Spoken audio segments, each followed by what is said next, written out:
grading every NFL team's offseason going by division. Today we have our final division, the NFC West, and we're going to start with the Arizona Cardinals. First things first, they fire Jonathan Gannon and Drew Petzing, and they bring in Mike LaFleur to be the new head coach of this football team. I don't know if that was the right hire, but I don't think it's going to be worse than Jonathan Gannon was, so that's definitely a plus. As far as their losses go, I don't have a problem with any of them. Most of them are past their prime, not good anymore, or in Kyler Murray sense, wasn't good for them at least. As far as the additions go, there's nothing really moving me here. I really like upgrading the offensive line. I don't get getting Tyler Algier when you go out and draft later Jeremiah Love in the first round. Not much to talk about, but I do think they got their franchise running back for the next 5+ years, probably the best player in the draft, and I do think they upgraded at head coach. We'll just have to see how much they upgraded, so I'm gonna give them a C+, B-. I definitely think they're taking a step forward as a franchise, not this year, but as a franchise. Next up, we have the Los Angeles Rams.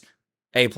Maybe not an A+ because of their draft. We'll talk about that in a second. But to be a Super Bowl bubble team and go out and get Trent McDuffie, Jalen Watson, and Myles Garrett, when your passing defense is what was bad last year, you go out and get 2 excellent corners and the best defensive player in football in Myles Garrett. Just brilliant. Now, the part that might bump this down from an A+ to an A, Ty Simpson at quarterback in round 1. I don't mind them going quarterback. A lot of people dislike that they went quarterback round 1 instead of going all the way in.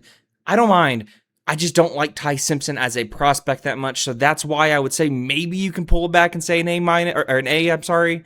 But I don't have a problem with it. I'm still going to give them an A+. Next, we have the San Francisco 49ers. They lose Robert Saleh, their D coordinator, but then they go out and get Raheem Morris. They had an obvious weakness at wide receiver, and while I don't think they quite fixed it all the way, I do think Mike Evans and Christian Kirk are good guys to bring into your locker room. A lot more good depth signings with that. I really like Nate Hobbs. He's injury prone, but when he plays, he's pretty good. They lose some solid role to depth pieces on defense specifically, to Saleh specifically, but nothing too crazy. They re-signed Trent Williams to a contract that I truthfully don't love that much. And their draft, not a whole lot to talk about. I'm going to give them a B to a B-, mainly because of a move I forgot to talk about. The trade for Oza Adigizua. I really like that move. I'm going to, like I said, B to B-.